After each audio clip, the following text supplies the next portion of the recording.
BRB Network TV travels to Africa with the Southern University's College of Business.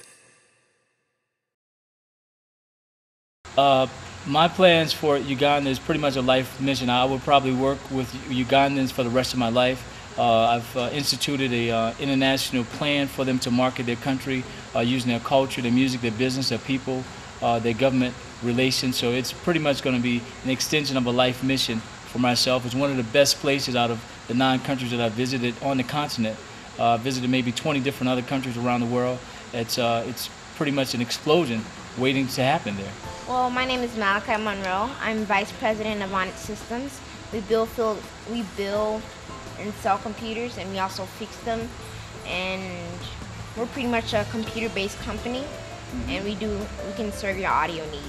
I did see a second line. There was a gentleman that had received his PhD from Scotland or a European country at Makerere University, the professor. I saw a second line at his celebration. So their culture is immense with the New Orleans culture. It's really the same type of feel. I felt like I was on Bourbon Street on Frenchman in the cultural district. Well, the things that I got from here, I'm going to take it to them. I'm going to show them. I'm going to tell them the culture and how it's used. And I'm also going to advise them to visit Africa anytime they can, because it's a really beautiful country. I think as we think about going forward, you can never communicate too much.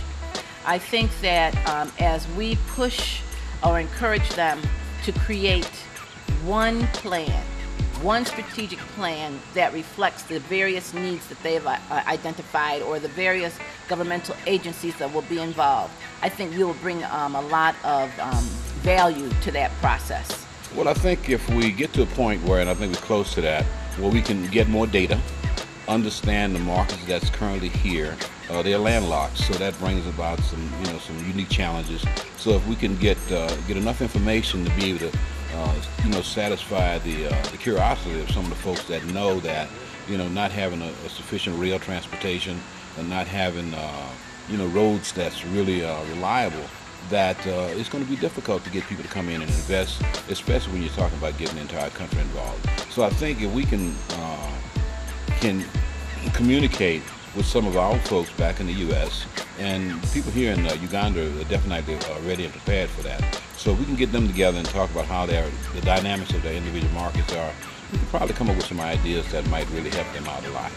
Well, naturally, Louisiana outside of Texas is the 2 states that control just about all the oil market as it relates to production, exploration, and refinery and support elements and so forth and so on. One of the things that I think that would be a good fit for Louisianians is the fact that Ugandans need to do jobs. They need to get creative as it relates to jobs. They do not have the magnitude of thought that they really have at their feet right now as it comes to oil and gas. And that's the thing that we need to sit down with them and say, hey, this is what we can bring to the table. This is what we have going for us. This is what your needs are. This is what you need to do. We need to do a partnership, a collaboration, because we have the people on the ground there to be supportive of what you need here in Uganda.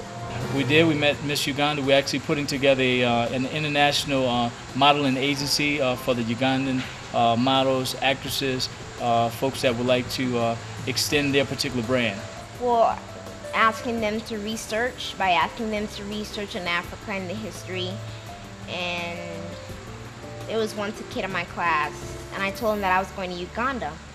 So then he asked me, why are you going to Uganda? The country is so poor. So I said, you may think it's that way, but it never was that way before. We want to do more business globally. We want to do more business in terms of innovation, in terms of expansion. We want to get ourselves out of this recession. And international trade is a viable vehicle so that individuals can experience better lives for themselves as well as for their children.